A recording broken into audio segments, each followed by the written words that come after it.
Hola, querida comunidad de la Iglesia Puente de Vida. Es para mí un desafío y una alegría enorme poder compartir la escritura el día de hoy con ustedes, en este que es el 12º mensaje de la serie Jueces, Apostasía y Restauración, y otra vez Apostasía. El sermón del día de hoy es titulado Hombres sin corazón y está basado en el libro de Jueces, en el capítulo 17, versículo 1, al capítulo 18, versículo 31. Teniendo en consideración que el texto es bastante largo en su lectura, lo que vamos a hacer es tener la Biblia abierta y seguir la lectura del mismo a medida que vayamos pasando por las secciones de este mensaje. Así que, sin mayor preámbulo, quisiera invitarles a que consideráramos lo que vimos la semana pasada. El domingo pasado vimos el final de la historia de Sansón. Sansón es el último de los jueces en ser mencionados en este libro, y pareciera ser que la historia termina o está terminando en un fracaso. Vemos a un juez que muere y que su victoria está de haber derribado las murallas y todo ese lugar de culto al dios Dagón, donde él estaba siendo objeto de la burla de los enemigos del pueblo de Dios. Pareciera ser que es una victoria con sabor a derrota.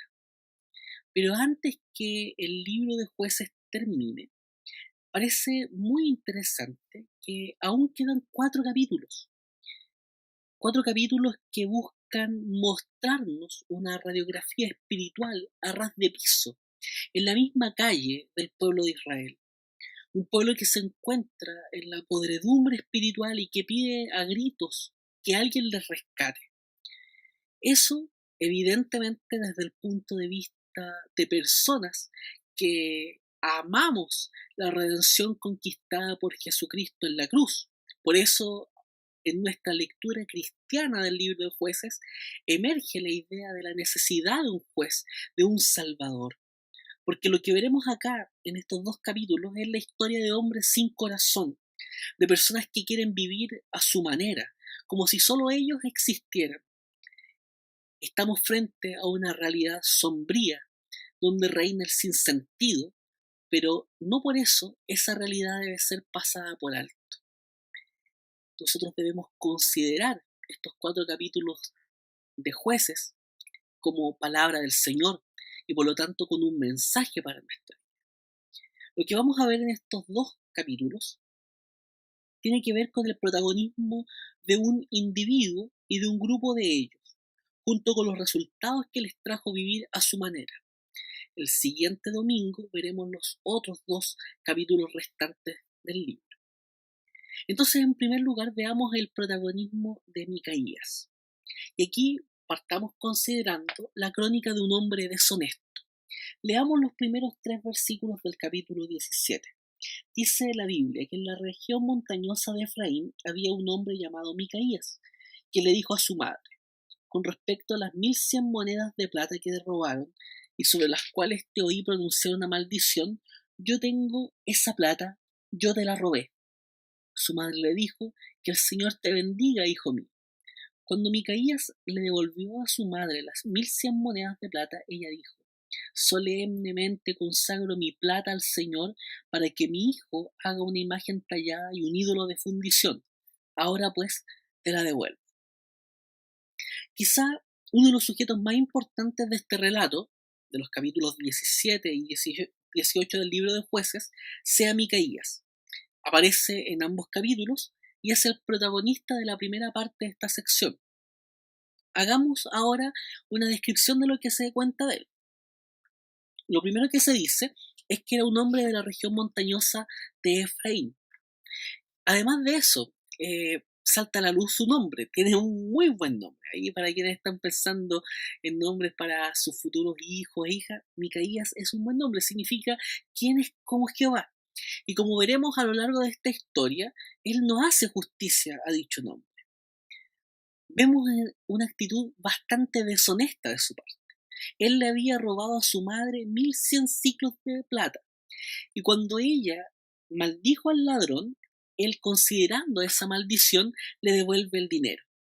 Su deshonestidad va acompañada de debilidad de carácter. Aquí me parece necesario hacer un pequeño paréntesis conceptual.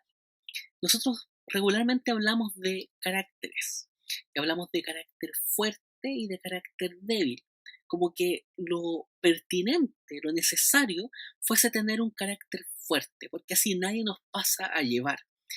En realidad, un carácter débil es aquel carácter de una persona que se deja llevar y que además de eso es voluble a las palabras y a los requerimientos de las demás personas.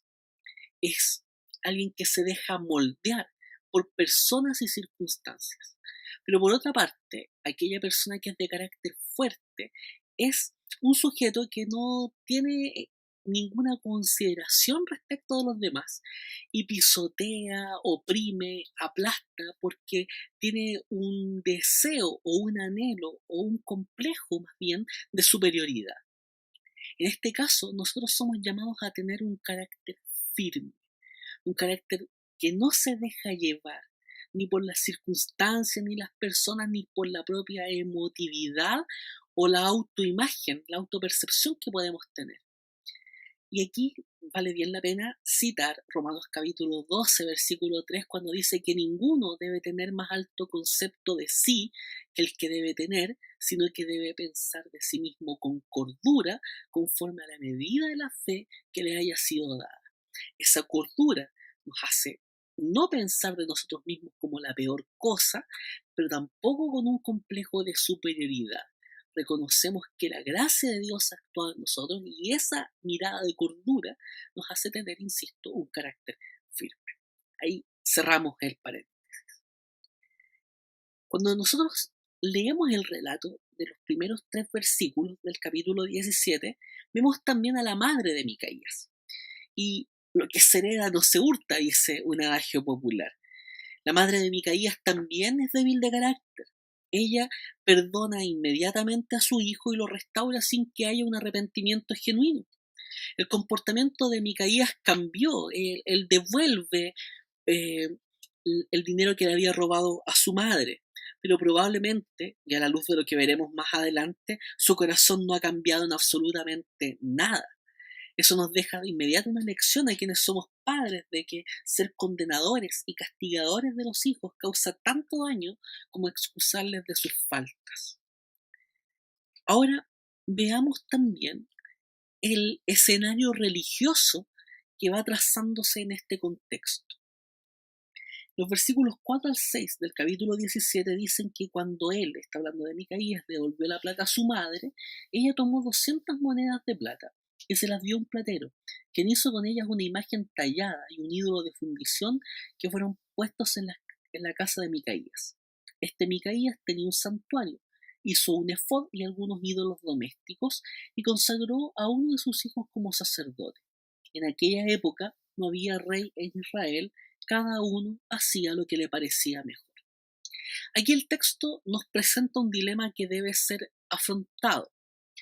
Nosotros, en su lectura, debemos decir que no estamos frente a una religión pagana, por lo menos en la superficie, en apariencia. Porque la familia de Micaías y su madre no estaban adorando a los dioses paganos de los pueblos vecinos. Ellos estaban adorando a Yahvé, el Dios Todopoderoso. No estaban adorando a Dagón, a Baal o a Astarte. Estaban adorando a Yahvé, pero solo de nombre, solo de apariencia. Por ejemplo, la madre de Micaías da algo de su riqueza para Dios. Recordemos que lo que le había robado su hijo eran 1100 monedas de plata. Ella recibe aquello y le da 200 monedas de plata. Entonces, lo que está haciendo con aquello es dar algo de su riqueza para Dios, pero deja la mayor parte a su libre arbitrio. Pues nosotros diezmamos y ofrendamos para Dios. No estamos diciendo que Dios sea el dueño de nuestro 10% y un poquito más, sino que Dios es el Señor del 100% de nuestros recursos. Si creemos que Dios tiene un poder transformador insoslayable, incontrarrestable, Él puede convertir también nuestros bolsillos para Él. O sea, todo lo que está bajo nuestra posesión es y le pertenece al Señor. Ahora bien, esta mujer no tiene ningún problema en violar el segundo mandamiento y Micaías consciente en aquello. Segundo mandamiento que nos habla de no hacernos imagen de Dios. Es que Dios no debe ser adorado según los arbitrios de nuestra imaginación o a partir de una imagen material construida por nosotros, por muy bella que ésta pueda ser.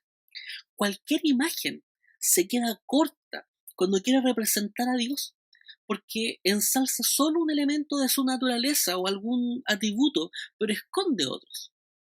Cualquier imagen termina distorsionando la gloria de Dios, por muy buena o bella que nos parezca.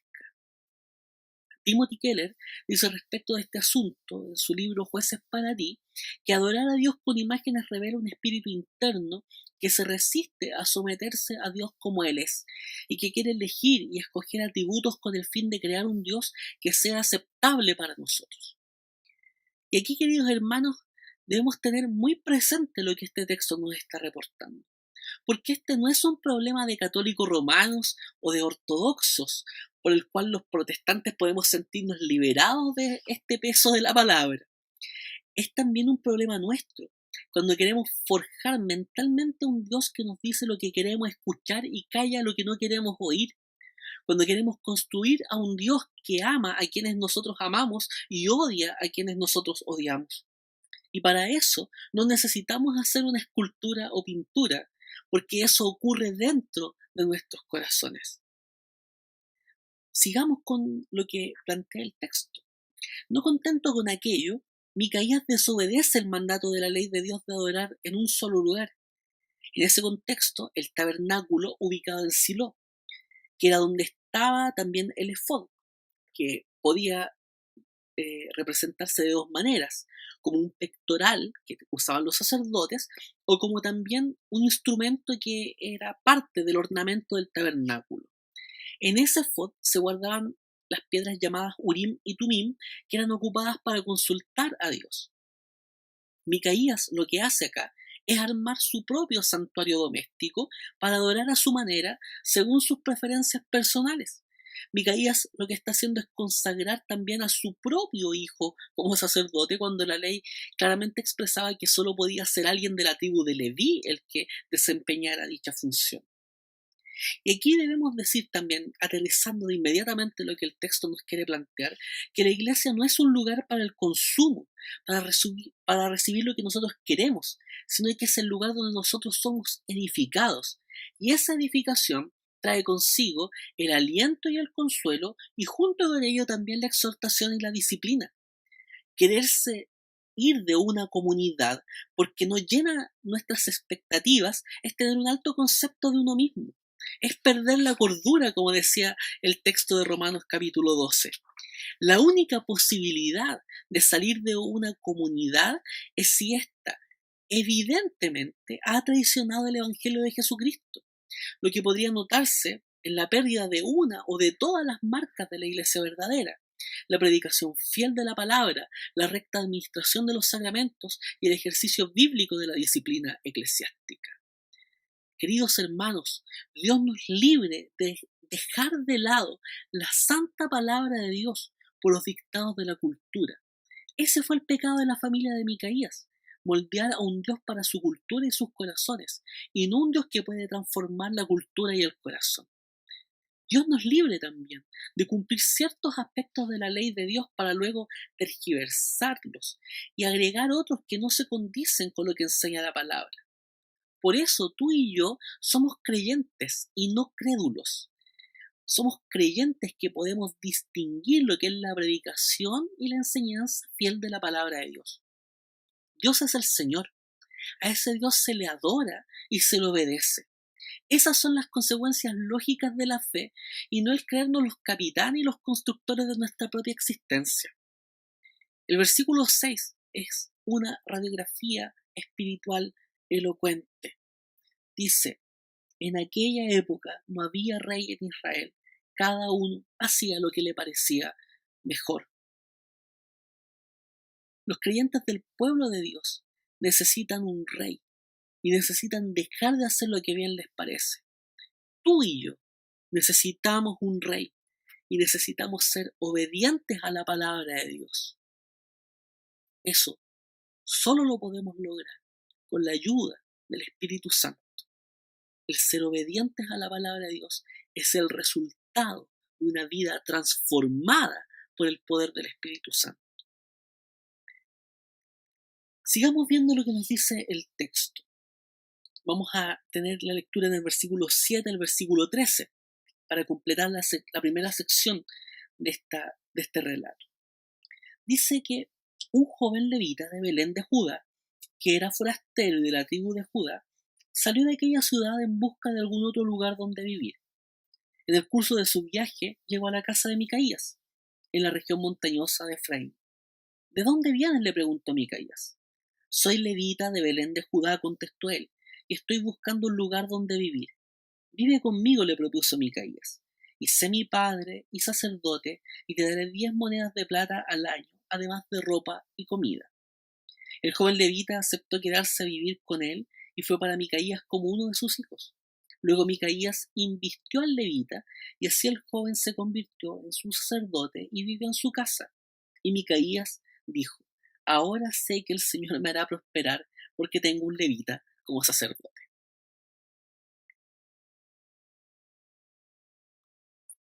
Aquí es donde aparece otro personaje, un joven levita proveniente de Belén. Él ha dejado su lugar, el lugar donde le tocaba servir a Dios y servir al pueblo como sacerdote. Y lo que lo hace dejar aquel lugar es buscar un mejor lugar para vivir. Micaías, al verlo, vio la oportunidad de tener un sacerdote de real para su santuario casero.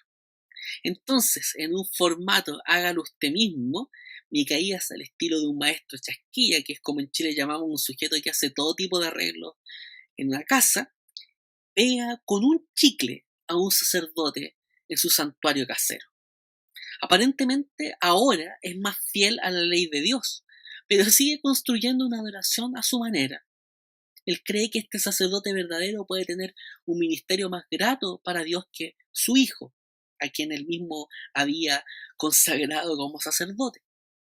El versículo 13 muestra acá lo que anhela el corazón de Micaías: ser prosperado por Dios. Lo que es una manera elegante de decir que él quiere que Dios le dé todo lo que su corazón desea. Lo que Micaías anhela es un Diosito, un Dios pequeñito que le sirva. Cuando nosotros reconocemos la grandeza, la eternidad, el poder, la santidad, el amor, la fidelidad, la justicia y la gran gloria de Dios, junto con el control total que Él tiene de toda la historia, no hay otra forma de actuar ante Él sino en adoración y obediencia. El Dios pequeñito de Micaías no le va a poder ayudar ni bendecir, como veremos a continuación en la siguiente sección de la historia. Entonces, en segundo lugar, veremos el protagonismo de la tribu de Dan. Y aquí veamos a los danitas y su viaje de expedición, que se encuentra relatado en el capítulo 18, versículos 1 al 13. Dice el texto: en aquella época no había rey en Israel, y la tribu de Dan andaba buscando un territorio propio donde establecerse, porque hasta ese momento no había recibido la parte que le correspondía entre las tribus de Israel. Desde Sora y Estaol, los danitas enviaron a 5 de sus hombres más valientes para que espiaran la tierra y la exploraran. Les dijeron: vayan, exploren la tierra. Los hombres entraron en la región montañosa de Efraín y llegaron hasta la casa de Micaías, donde pasaron la noche. Cuando estaban cerca de la casa de Micaías, reconocieron la voz del joven levita. Así que entraron allí y le preguntaron: ¿qué te trajo aquí? ¿Qué haces en este lugar? ¿Qué buscas aquí? El joven les contó lo que Micaías había hecho por él y dijo: me ha contratado y soy su sacerdote. Le dijeron: te rogamos que consultes a Dios para que sepamos si vamos a tener éxito en nuestro viaje. El sacerdote les respondió: vayan en paz, su viaje tiene la aprobación del Señor. Los 5 hombres se fueron y llegaron a Lais, donde vieron que la gente vivía segura, tranquila y confiada, tal como vivían los sidonios. Gozaban de prosperidad y no les faltaba nada. Además vivían lejos de los sidonios y no se volvieron con nadie más. Cuando volvieron a Sora y Estaol, sus hermanos les preguntaron: ¿cómo les fue? Ellos respondieron: subamos, ataquémoslo. Hemos visto que la tierra es excelente. ¿Qué pasa? ¿Se van a quedar ahí sin hacer nada? No duden un solo instante en marchar allí y apoderarse de ella. Cuando lleguen allí, encontrarán un pueblo confiado y una tierra espaciosa que Dios ha entregado en manos de ustedes. Sí, es una tierra donde no hace falta absolutamente nada. Entonces partieron de Sora y Estaol 600 danitas armados para la batalla. Subieron y acamparon cerca de Kiriat Yarim en Judá. Por eso hasta el día de hoy el sector oeste de Kiriat Yarim se llama Mahané Dan, que significa campamento de Dan. Desde allí cruzaron hasta la región montañosa de Efraín y llegaron a la casa de Micaías. Entonces, ¿qué es lo que tenemos acá? El texto nuevamente comienza con la idea de la ausencia de un rey. Vemos la tribu de Dan buscando, en este caso, un territorio para vivir. Y aquí la pregunta cae de cajón: ¿por qué todavía ellos están buscando un hogar para vivir? Y la respuesta es sencilla: porque esta tribu simplemente no quiso cumplir con la obligación militar de expulsar a los cananeos de la tierra que le correspondía y que Dios les había dado. Y se quedaron, según consta en el capítulo 1, versículo 34 del libro, confinados en la región montañosa. Los danitas tuvieron miedo de los amorreos y más adelante tuvieron miedo de los filisteos. Eran entonces un pueblo trashumante, seminómade, lo que quiere decir que eran un pueblo que constantemente estaba viajando en busca de territorio para abastecerse de alimentos. No está de más señalar acá que la tribu de Dan no es nombrada entre las tribus de Israel en el Apocalipsis, por lo que pasó completamente desapercibida. Más adelante veremos las razones de aquello. Los de la tribu de Dan se parecen a Micaías. Ellos no obedecen a Dios. Son idólatras e ignorantes de la palabra. Sabiendo que tenían que vivir en el lugar que Dios les había dado, se detienen primero en el santuario trucho de Micaías y le piden al sacerdote levita que le pregunte a Dios si van a tener éxito. Ese sacerdote legitima con su palabra la fe pagana de los danitas, y ellos deciden creerle a un sacerdote alejado de la ley de Dios. Y según el relato, encuentran una tierra que ellos creen que pueden ganar con su propia fuerza y sin depender ni confiar en Dios. Entonces, creen en un Dios pequeño que han construido y que ellos piensan les va a bendecir. Entonces, veamos lo que nos dice ahora los versículos 14 al 21, que nos van a mostrar nuevamente el anhelo de una religión atrofiada. Versículos 14 al 21 dice: entonces los 5 hombres que habían explorado la tierra de Lais les dijeron a sus hermanos: ¿saben que una de esas casas tiene un efod, algunos dioses domésticos, una imagen tallada y un ídolo de fundición? Ahora bien, ustedes sabrán qué hacer. Ellos se acercaron hasta allí y entraron en la casa del joven levita, que era la misma de Micaías, y los saludaron amablemente. Los 600 danitas armados para la batalla se quedaron haciendo guardia en la entrada de la puerta. Los 5 hombres que habían explorado la tierra entraron y tomaron la imagen tallada, el efod, los dioses domésticos y el ídolo de fundición. Mientras tanto, el sacerdote y los 600 hombres armados para la batalla permanecían en la entrada de la puerta. Cuando aquellos hombres entraron en la casa de Micaías y tomaron la imagen tallada, el efod, los dioses domésticos y el ídolo de fundición, el sacerdote les preguntó: ¿qué están haciendo? Ellos le respondieron: silencio, no digas ni una sola palabra. Ven con nosotros y serás nuestro padre y sacerdote. ¿No crees que es mejor ser sacerdote de toda una tribu y de un clan de Israel que de la familia de un solo hombre? El sacerdote se alegró, tomó el efod, los dioses domésticos y la imagen tallada y se fue con esa gente. Ellos, poniendo por delante a sus niños, su ganado y sus bienes, se volvieron y partieron. Cuando los danitas pasaron por la casa de Micaías, en medio de su expedición, quedaron prendados con su santuario hecho a la medida de su pobre corazón. ¿Qué mejor que tener un santuario en su propio hogar? Por lo que ellos deciden ir a ese lugar y robar todos los artefactos que hacían especial el templo de Micaías. El joven levita, cuando se da cuenta de aquello, los confronta, pero recibe de los danitas un mejor ofrecimiento que lo hace pasar de ser el sacerdote de un solo hombre al sacerdote de una tribu. Y eso le hizo crecer el pelo de inmediato. Era el ascenso que él creía merecer. Así se comportan los hombres que buscan su autopromoción. Él le dice a las personas lo que quieren oír, porque sus decisiones están basadas en el egoísmo. Aparentemente había llegado a la cumbre de su éxito ministerial, pero se encontraba lejos de Dios y del pueblo que él escogió para sí. Como diría Spurgeon, quien le sirve a Dios por dinero es capaz de servirle al diablo por un mejor salario. Dios nos libre también de aquella podredumbre espiritual que invita a servir a Dios por las riquezas más que por su reino y por su justicia. Veamos lo que pasa cuando aparentemente triunfa la religión sin corazón. Versículos 22 al 31 del capítulo 18.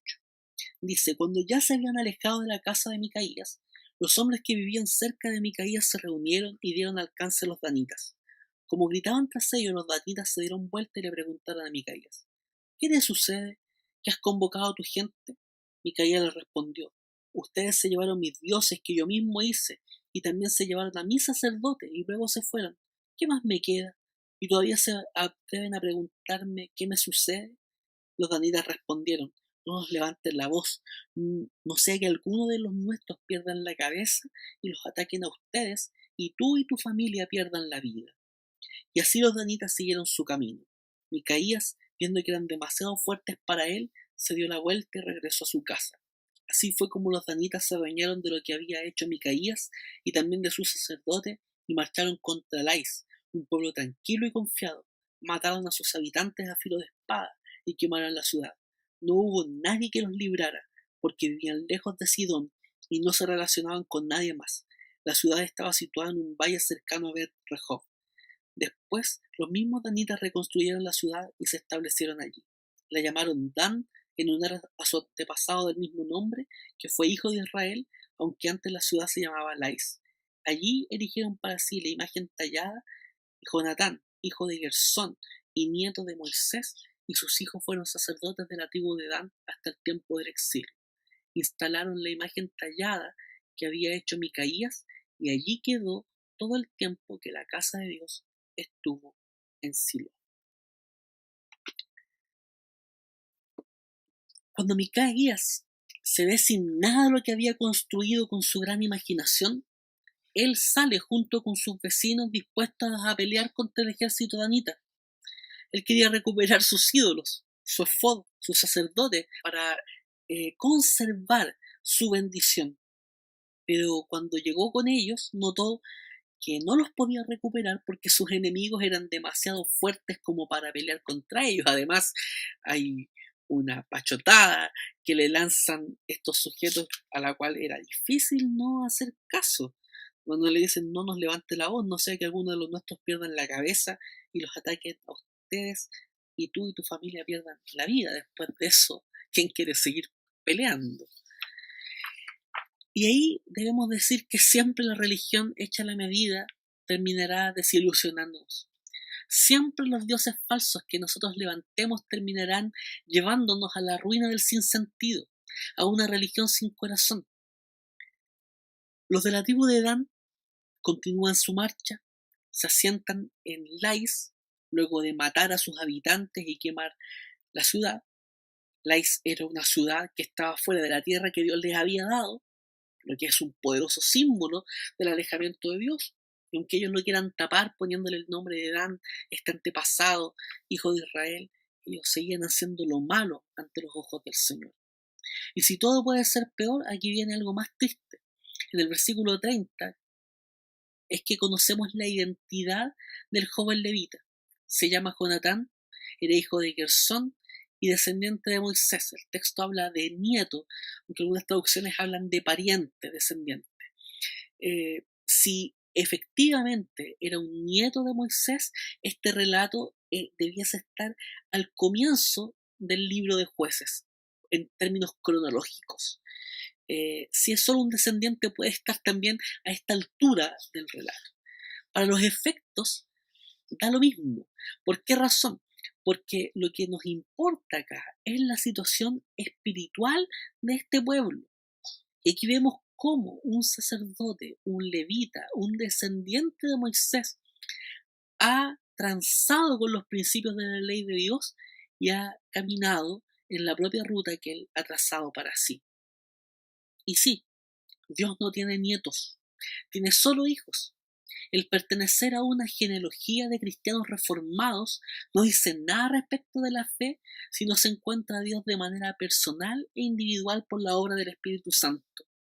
Nosotros como padres debemos ser incansables a la hora de predicar el Evangelio, para que nuestros hijos no solo den por sentado a Jesucristo y su palabra, sino para que crean en Él. Y en aquella tarea debemos tener la confianza de que el Espíritu Santo hará la obra, porque nosotros plantamos o regamos, y es Dios quien da el crecimiento. El texto termina señalando que los hijos de Dan siguieron ministrando de forma idolátrica. Cuando el reino de Israel, más adelante en la historia, luego de la muerte de Salomón, un rey de Israel, Dan sería el lugar para los cultos idolátricos. Pero el texto señala con claridad que lo harían hasta los días del exilio, es decir, un día, tal y como ellos le quitaron a Micaías todos sus ídolos y lo que creía Micaías que le daban sentido para su vida, un día Dios les quitaría a ellos también su tierra y los haría pasar al más completo olvido. El versículo 31 es un corolario elocuente. Mientras Micaías y los danitas construían una religión a su manera, el tabernáculo en Silo seguía funcionando. Era allí donde ellos debían haber estado adorando y conociendo al Dios verdadero, como todos los israelitas piadosos de su época, como todos aquellos israelitas piadosos lo hicieron en este periodo temprano de la historia en la tierra prometida. Para reflexionar y practicar, ¿qué lecciones podemos aprender de esta historia bíblica? Esas lecciones yo quiero subdividirlas en las siguientes reflexiones e ideas prácticas. La primera tiene que ver con preguntas que debemos hacernos. ¿Qué pasa cuando tratamos de vivir sin Dios? ¿Qué ocurre cuando cada uno hace lo que es bueno a nuestros propios ojos? Queridos hermanos, tratar de ser protagonistas de nuestra historia nos llevará al camino de la autodestrucción. Necesitamos de un rey que gobierne nuestra vida. Necesitamos de un sacerdote que haya presentado el mejor de los sacrificios ante Dios por nuestra salvación. Y necesitamos a un profeta que nos anuncie la palabra de Dios. Jesucristo es el rey, profeta y sacerdote que nosotros necesitamos. Ese lugar no lo puede llenar hombre alguno. Solo Cristo, esa verdad emergida de la Reforma, hace pleno sentido con lo que estamos diciendo el día de hoy.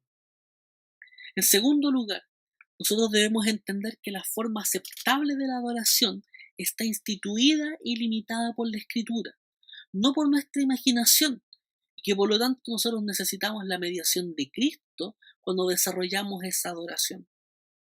Hoy, a diferencia del pueblo de Israel, nosotros no estamos limitados por el lugar para la adoración, pero sí estamos limitados por la disposición del corazón. Debemos adorar en espíritu y en verdad.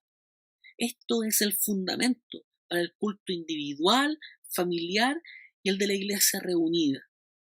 Cada miembro de la iglesia debe estar atento a que esto ocurra y los líderes de la iglesia debemos ocuparnos para que esa sea la realidad del culto que como comunidad presentamos delante de Dios.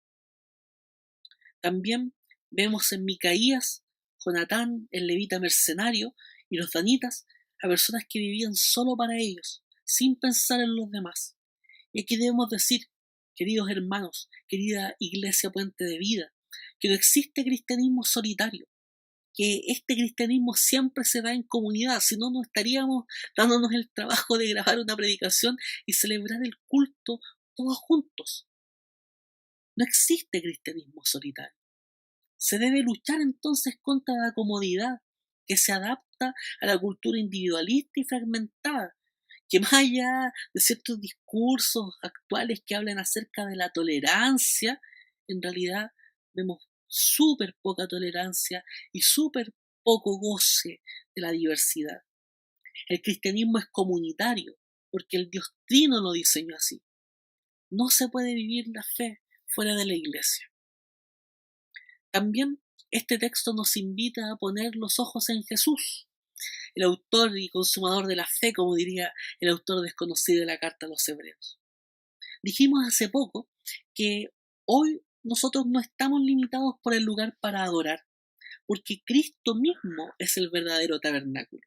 Y aquí me permito citar al Evangelio de Juan en el capítulo 1, versículo 14, en una traducción que hace la Biblia textual, que da pleno sentido a lo que queremos señalar con esto. Ese texto dice que el Verbo se hizo carne y tabernaculizó entre nosotros, y contemplamos su gloria, gloria como del unigénito del Padre, lleno de gracia y de verdad. Cuando Cristo se encarnó, lo que él hizo fue tabernaculizar, establecer la morada, el templo de Dios.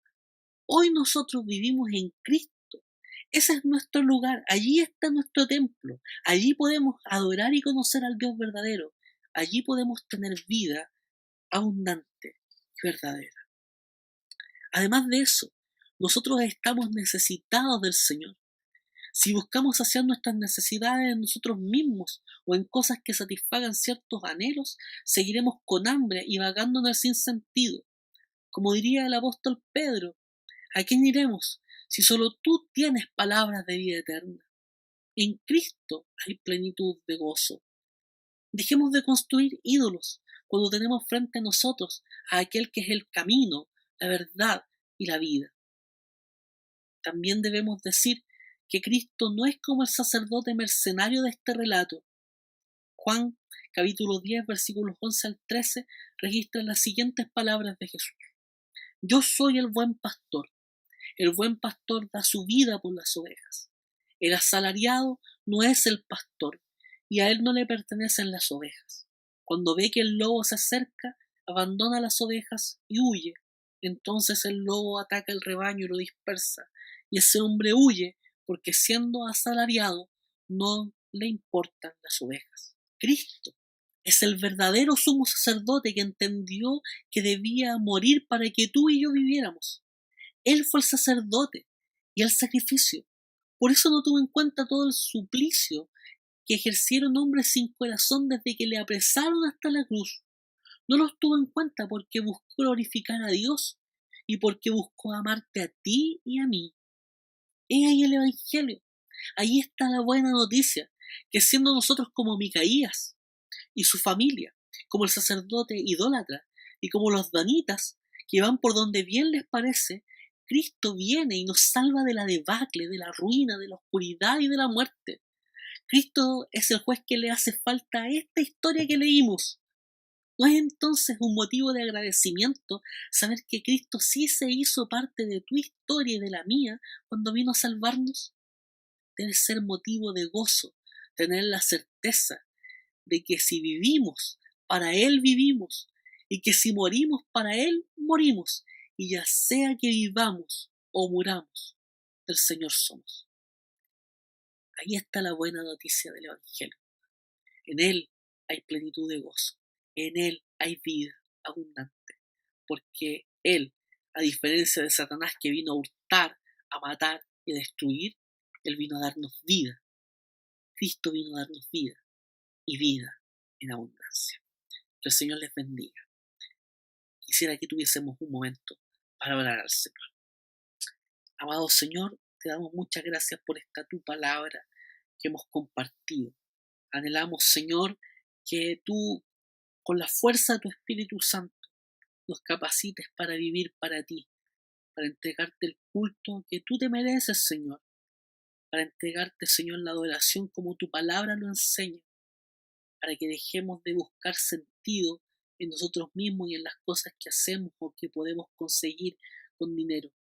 Señor, ayúdanos de tal manera que nosotros podamos morir para que tú, Señor, vivas en nosotros, para que podamos decir como el apóstol, ya no vivo yo, sino que Cristo vive en mí.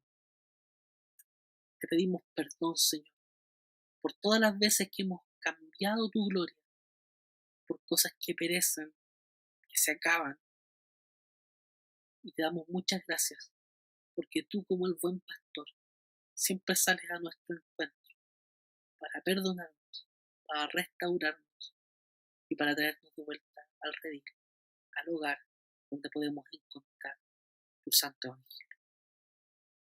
Oramos por todo esto en gratitud, por los méritos de Jesús, nuestro único y suficiente Salvador. Amén. Que el Señor les bendiga, queridos hermanos.